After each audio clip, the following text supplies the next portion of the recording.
When Samsung released the Gear S2 last year, it felt like a big step in the right direction. Sure, there weren't a ton of apps for it, but when it came to interacting with the watch, that rotating bezel was a revelation.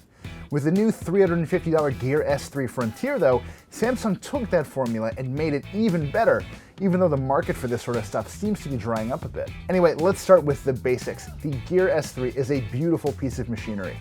This particular version is meant for people who live a more active lifestyle, which you could probably guess given this thing's rugged looks and silicone strap. It's also pretty big, but it's definitely not overkill. I've asked colleagues with small wrists to sanity check me, and they didn't mind the big, excellent 1.3-inch AMOLED screen and chunky steel body.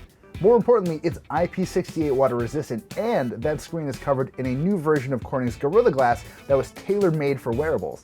In addition to the usual GPS, Bluetooth, Wi-Fi, and NFC radios, the Frontier also has two interesting additions: 4G LTE for fully untethered use, and MST for Samsung Pay transactions. Both work really well, although getting another data plan for a watch will be too much for some. So, what's it like to use? Well, pretty great. I still think spinning the bezel to breeze through widgets and apps is ingenious, and it barely takes any time to wrap your head around it. If you crank the bezel to the right, you'll pull up your notifications, and turning it to the left brings up your widgets, which are little at-a-glance versions of apps that tell you what's in the news or your last heart rate reading.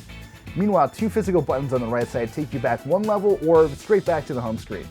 Even making calls with the watch works well, though the built-in speaker is weaker than it should be.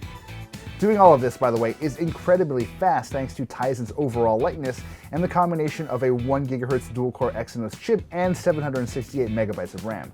As far as the basics go, the S3 does really well. It fit into my crazy work life just fine, and their preloaded apps provided most of the features I wanted right out of the gate. And the battery is not bad either. Over about 2 weeks of use, I found the S3 lasts for 2 days on a single charge.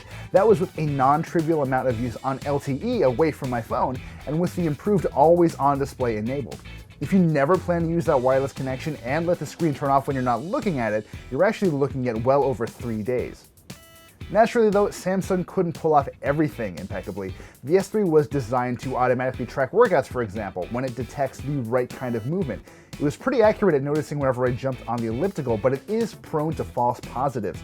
I was recording a video and kind of waving my arms around while talking, and the watch assumed I was trying to get my fitness on. My heart rate readings always came up a little high too, while other wearables and my own fingers confirmed that my baseline was actually a lot lower. And even though you can bypass your phone and install apps straight onto the watch, the list of truly good apps on Tizen is still really limited. Most of the ones suggested by the S3 were kinda lousy, and I had to whip out my Pixel to do some more scouring. Speaking of the Pixel and non-Samsung phones in general, users of those should be ready for some extra setup. You'll have to download 3 extra apps from the Play Store during the initial setup, plus Samsung Pay if that's something you want to use.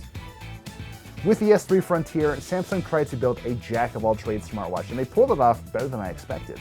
With the new version of Android Wear still months away, and great smartwatch makers like Motorola dialing down their enthusiasm, Samsung's mostly fine work could go unchallenged for a while. Android fans will be hard-pressed to find a more compelling option as they get their holiday shopping going. Just know that the Gear S3 is still far from perfect despite all that it gets right.